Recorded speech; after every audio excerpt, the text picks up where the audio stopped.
যতদূর চোখ যায় মানুষ আর মানুষ, মুষ্টিবদ্ধ হাত উঁচিয়ে একসঙ্গে হেঁটেছেন মাইলের পর মাইল।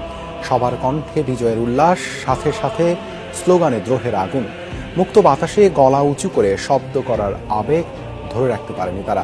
বিজয়ের 1 মাসে শহীদদের শ্রদ্ধা ভরে স্মরণ করতে এক মুহূর্তও ভোলেননি স্বজন, সহপাঠী বা শিক্ষার্থীরা।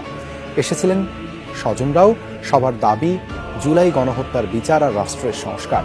পরে কেন্দ্রীয় শহীদ মিনারে 5 দফা দাবি তুলে ধরেন বৈষম্য বিরোধী আন্দোলনের সমন্বয়করা।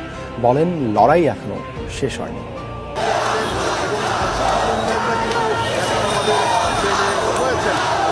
কয়েকদিনের রক্তঝরা দিন সফলতার মুখ দেখে 5 আগস্ট, শেখ হাসিনা সরকারের পতনের মধ্য দিয়ে।